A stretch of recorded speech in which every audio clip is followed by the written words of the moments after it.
Welcome to Talking Early Years, a showcase training podcast with Ellen Roberts and Gemma Carr.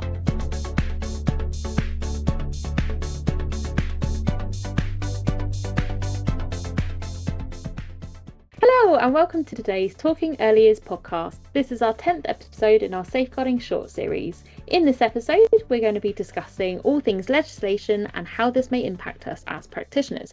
So let's delve in. Hi Gemma, how are you? Very well, thank you, Ellen. How are you? Very well, thank you.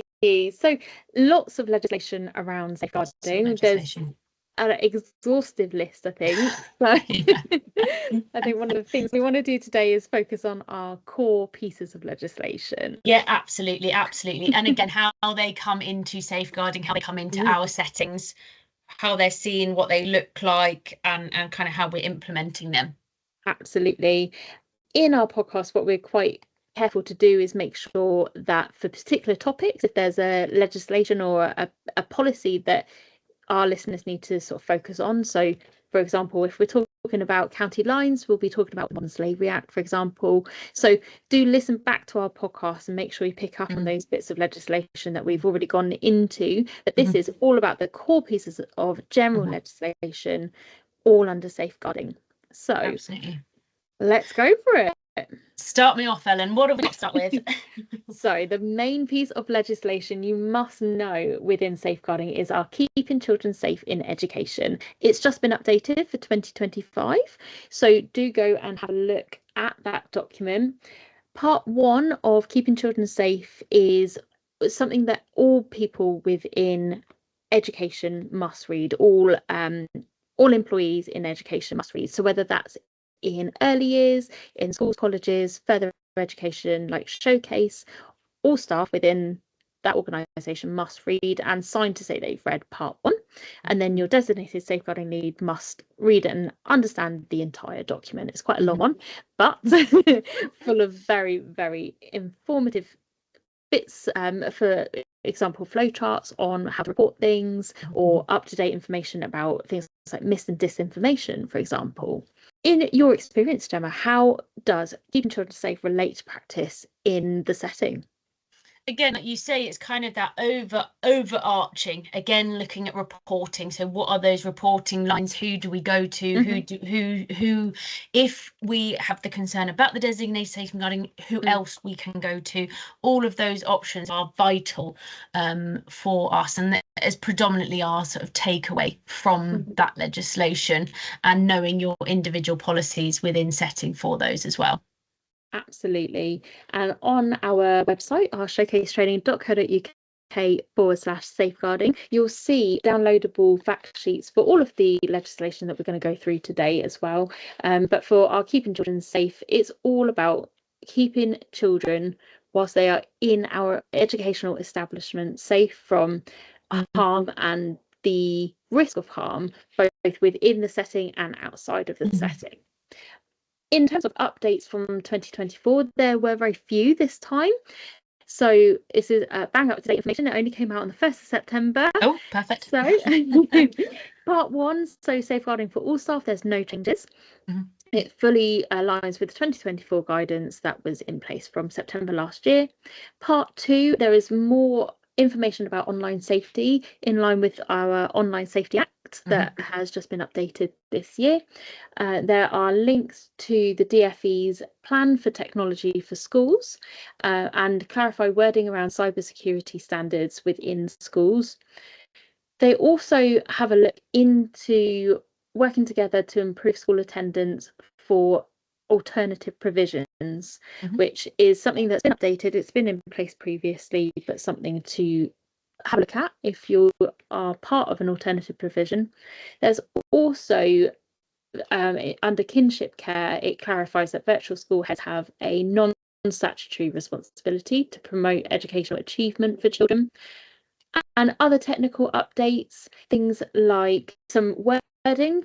For example, autism spectrum disorder has now just been shortened to autism. Safer recruitment practices have been updated with links to direct.gov references rather than external sources, and a few other kind of minor amendments on things like RSHC guidance in schools. There's also some guidance on gender questioning children as well, and how we can better support them. So in terms of updates for 2025, very few, very minor kind of tweaks and bits and pieces this year, but very worthwhile making sure that your safeguarding training is up to date. You should be updating that annually anyway. So do try to refresh that sooner rather than later, just to make sure you are on top of that core piece of legislation. Absolutely. So does that legislation change every year, Ellen? It does, yes. It changes every September. Sometimes there's more than others. So last year there was certainly a lot more than this year. 2023 there was quite a big change in lots of different things coming in. So for example, the child and child abuse changes that came into that, and the reporting procedures from last year as well. But yes, every year. So you should update your training every year because the legislation changes every year. Absolutely. Great. Okay. So another piece of legislation to delve into is our working together to safeguard children. So it's similar to our keeping children safe in education, but this is all about multi-agency working and partnership working. So when we are talking in early years about who we work in partnership with, it isn't just our parents or our healthcare workers and those kind of agencies. It is anybody that promotes and safeguards children's welfare as well. So our working together to safeguard children also includes people like the police in working together and information sharing. So in practice, how does that look in the setting? So this is all something that comes into play, and often what I say is, even if it's just a little list of some things, report it to your designated safeguarding lead, because there could be a bigger picture behind that, and that's where this comes into play. So whether that's doctors, police, social services, even speech and language or physiotherapists may have noticed something and have reported that, which we don't know about, but that extra little thing could be one more thing on that pile to be a bigger case. So that's where it comes into play, and all those things need to come together, and it's our responsibility to work together as as the legislation says, work together to safeguard that child. So working together as a group, not keeping information to ourselves, but talking to those other professionals about certain things within those meetings, if or when they should happen. Definitely. I think that's a really very important point to make, is that working together to safeguard children, we're all very quick to read our local child safeguarding practice reviews. We like going through those and making sure that we learn from them. But at the end of the day, all of them all come back to how we could work better together to support a child. So knowing that legislation is really key. When was it last updated? 2023, that one was. Pretty recent then as well. So it's something that I think most people will have read and understood. They're keeping children safe in education, or KICSI as it's sometimes called. Quite a few people do forget about working together to safeguard children. And again, on our website, there's a little handy guide that actually came out from government, which was just an information and illustrated guide to the legislation, how it works and what your responsibilities are under it. So our next piece of legislation within safeguarding is our Equality Act of 2010, and it's all about protecting individuals from discrimination, harassment and victimisation. We may have all heard about characteristics, but let's have this as a quick revision tool. Let's see if we can name them. How many are there, first of all? So we've got 9 in total. Fabulous. So they would come as age, disability, race, religion, sex, sexual orientation. Carry on. We've got gender reassignment, marriage and civil partnership, and pregnancy and maternity in there as well. I think they were the ones that you missed. Yeah. Hot quiz for us. It's always good for us to test ourselves every now and again. There's a lot that comes into the Equality Act 2010, and I think it's very difficult for that list not to be completely exhaustive, because I think there's so many things that people can discriminate against, people being tall or short, or wearing glasses, or whatever it might be, that's not necessarily protected under law, but is still a form of discrimination. What's important to note with this piece of legislation, though, is it's all about making sure that people are treated fairly and with respect. And a lot of people within the subject of equality and diversity, they will say things like it's about treating people the same. And to quite a lot of respect, that's the opposite of what it is. It's all about respecting difference, not about treating people the same. It's about equal opportunities, absolutely. But we are actually talking about equity probably more than equality. So it's about making sure that we recognise differences and give people the opportunities or the access to opportunities that they deserve as an equal and fair right as a human. So in the setting then, what can we do to promote our Equality Act? One thing for me to kind of make note on the Equality Act is this isn't a legislation specific to early years or education. This is a universal. Universal, thank you. A universal legislation. So it can be seen in every workplace and everywhere we are. So it's the element of working with parents, other professionals, the team around you, whether they're male, female, and not having those discriminations. So it is everybody that we come into contact, as well as the children. And a lot of it can kind of come into, say, thinking about maybe disability and making sure that your activities are accessible for all children, whether that could be making the table slightly lower or putting things on the ground so that they can be accessible. Or even it's just a case of thinking about, we've done our other podcast on gender roles, thinking about genders of children.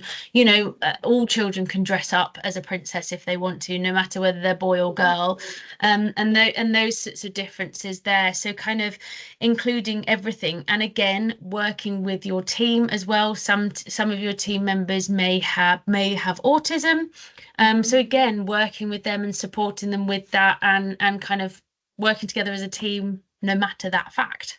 Absolutely. We talked also in our Enabling the Environments podcast about it's a very useful opportunity to demonstrate how you embed equality and diversity into your everyday practice without your sort of typical, we celebrate different religions and different cultures and different we bring in different foods. That still has a place, but there's more everyday things that you can do, like you were saying about having maybe a lower table for a child that's needing to access things in a different way, or it could be little things in the loo that might help children to read better, or we always talk about it with our learners that find colour filters easier to read with. It's a very simple thing for us to grab an acetate sheet, but actually that has a massive impact. And it's about making those reasonable adjustments in the workplace. As you say, it is relevant to every single industry. It's a UK law for everybody, and making those small tweaks. Sometimes they are big tweaks, sometimes they are big adjustments, but it doesn't have to be. But it's all about being inclusive. Really important one, that one. So talk to me about the Children Act of 1989 and 2004. What is it? So it's the foundation of it is sort of the child protection law. So the child's welfare is paramount. So it sets out parental responsibilities and local authority duties to safeguard children.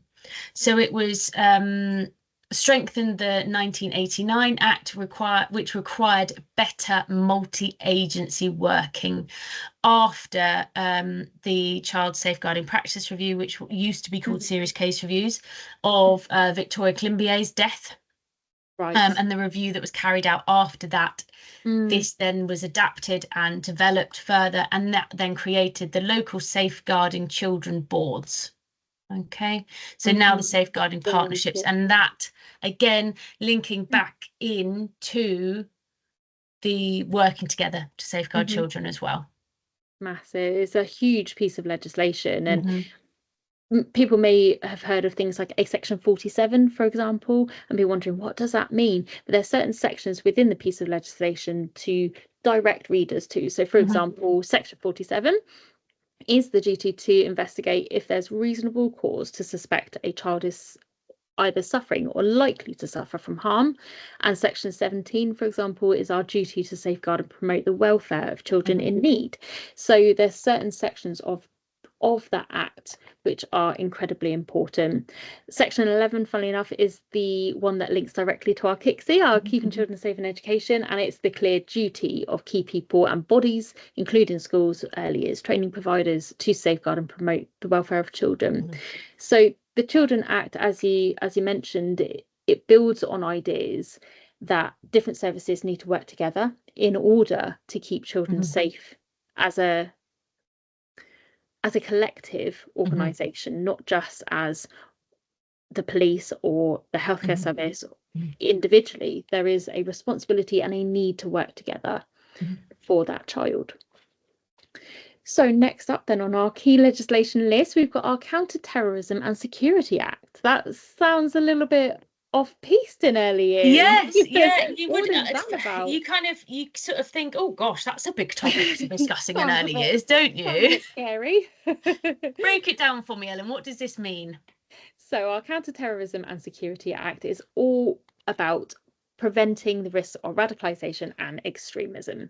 So it is from 2015, so about 10 years old now, and it's a key part of law which applies to schools, colleges, early years and other education providers to make sure that we are promoting our British values of democracy, rule of law, individual liberty and mutual respect, and that we are ensuring any child that is vulnerable to radicalisation and extremist ideas, parents that might be as well, that we are looking out for these signs and indicators of illegal and unlawful activity and reporting that. So our Counter-Terrorism and Security Act of 2015 is all about making sure that prevent is part of everyday safeguarding within a setting, and being alert to changes in behaviours and language with respect to extremism and radicalisation is as important as making sure that we're aware of those for safeguarding as well. You said there a few times on prevent, so that training should be done by you as staff members in education in early years as a yearly top-up reminder, doing that course as well. And again, how we're promoting those British values is how that is seen in our setting. So bringing those things in as the British values, but also being aware of those extremist signs and symptoms, tendencies, things that you might be seeing as a factor that you should be looking out for and reporting in the same way as a safeguarding concern. Absolutely. And I think it's really important for people to recognise the risks in themselves as well. We are in a political climate at the moment, especially in the UK. There's all sorts of arguments going on from both main parties in government about all sorts of things, whether it's tax or immigration or US politics. There's so many different things that polarize views, and that's absolutely fine. The legislation isn't that you all have to think the same. It's about respecting different people's views and not treating people differently or attacking people because of them, first of all, but also not using unlawful means to get your point across. And that's where terrorism comes into it. At its very core is about trying to coerce people into thinking in a certain way by using violent means. So if you are attending a protest, for example, you have the right in the UK to lawfully and peacefully protest. Absolutely not a problem. If you are somebody that is inciting people or trying to persuade people to perhaps commit a crime or criminal damage or attack the police, that's where it borders over into extremist behaviour. And trying to recruit people to come onto your cause to do those activities is radicalisation. It doesn't have to be our normal, in inverted commas, understanding of terrorism. It can be in everyday life that we're seeing at the moment. If your actions are extreme and unlawful, you are breaking the law. And it is as simple as that. And it's important to recognise that difference, that the law isn't trying to stop you from expressing opinions or having those opinions, but it is all about being respectful for each other, looking out for each other, and making the UK a safe and welcome place to live.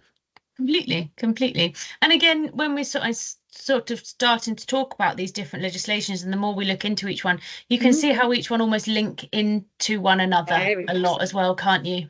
Definitely. And I always think legislation, as we said at the beginning, there's so many different pieces because you could go down a massive rabbit hole. There's so many little bits that sort of all link in. But you're absolutely right. Once you start talking about one, it very much links into the others. And we talk in Showcase about our core topics that we discuss with our learners, our health and safety, E&D, safeguarding, mental health, those kind of topics, because they all relate to each other. It is so key. Even things like digital safety and cybersecurity, that comes into it as well. That's all about this kind of thing. So it's a whirlwind of a topic, but we love it, don't we, Gemma? We love it. Oh, it's too good. So, and then the last one we've got is our GDPR. So can you tell me, what is GDPR? What does that stand for? Absolutely. So our GDPR is the General Data Protection Regulations 2018, and it's an EU regulation incorporated into the UK's law via the Data Protection Act in 2018 after Brexit. So it is a piece of European legislation that we've adopted in the UK under our own data protection regulations. So it's all about how personal data needs to be collected, stored and used. So you have to make sure that any staff members handling sensitive information, so for example, safeguarding records, personal details, children's details, are doing so securely and confidentially. It's also really important that people are given direct consent to have their information used and shared. So, for example, if you are buying something online and you have to opt in for things like a newsletter, for example, it is not lawful for your details to be used for marketing without your consent. Your purpose of you putting your information into that website is to purchase, not to be receiving marketing. So companies have to be very careful with how they use data, and there are big fines for companies as well if they are proven to use that data incorrectly. So it's really important that we understand what personal data is, what constitutes personal data and how it's used, and what we need to do to protect ourselves. In some cases, so for example, children, in some cases, individuals have rights over their data, and we see that quite often in legal cases where people are contesting the rights of their image being used. So for example, there was a Nirvana album years and years ago, if you're of a certain generation. I remember it well. And there was a baby on the front, and they were sued. I think it was 2021, I want to say. I might need to fact check that one. But the adult now, but the child that was on it sued Nirvana because they didn't give them express permission to use their image on the album cover, which is very interesting. And it's knowing what personal data is. Sometimes that's obviously quite an extreme situation, but if people are cold calling you, for example, you need to know what your rights are as a consumer and as an individual living in a community. You need to know what your rights are and what you can do with data as well. So if you're working in a nursery, what kind of procedures should you be following, Gemma? So this all comes down to sort of the storage of children's information, whether that's all about me forms, whether that's initial forms for entry of the nursery, sort of home address, parents' names, family members, passwords for collection, or whether we're just talking accident incident forms. All of that should be stored safely. So if it's paper-based, still being in a locked cupboard or drawers in a filing cabinet, locked throughout the day, and only certain individuals can have access to that. Or if you're on online systems like Family or any of the other ones, Blossom, things like that are the online storage informations and apps that you can hand over information to parents on. It's password protected. And again, this is thinking about also if a parent does not consent for their child's image to be shared with other parents in the nursery, that needs to be checked on, or on Facebook or Instagram, on their socials. So being aware of which children are allowed their information, that their images shared. And even if it's only such and such's mum, no, that's still not okay either. You know, if they haven't consented to that, that shouldn't be happening. Definitely. And again, this is a piece of legislation that people think, oh, data protection, how does that relate to safeguarding or early years? Very much so. And it also ties in again with our digital safety, cybersecurity, our counter-terrorism. All of those pieces of legislation come into effect. You mentioned there about passwords on doors to collect children, and those kind of smaller everyday pieces of process that we go through and those procedures that we go through. And I always ask learners when they're thinking about pieces of legislation or policies and procedures in the setting to think about where that came from, because the password kind of thing, it seems like an everyday thing now because we're so used to it. Where did that come from? Who first questioned it? Who implemented it? And why? Most importantly, why? Where did your mobile phone policy come from? Why do we have DBS checks? You need to be questioning these things because you are the generation coming through that is going to be questioning things and implementing the new pieces of legislation as and when technology develops and evolves. So when we're thinking about our data protection, we are trying to educate people into considering, as we say, what constitutes personal data. Your image, your face is your personal data. It's anything that can be attributed back to a person. Yeah, absolutely. And thinking about where did all of those come from, that's going to actually be our next episode, Ellen, in our safeguarding short. So we are going to be looking at safeguarding practice reviews, or common or previously known as serious case reviews. Absolutely. So sort of looking at those, and again, telling us where these legislations have come from. So for example, that mobile phone policy, it comes from a specific case. DBSs come from a specific case that has happened in the past, and therefore legislation has been created. So we will dive into all of those in our next podcast.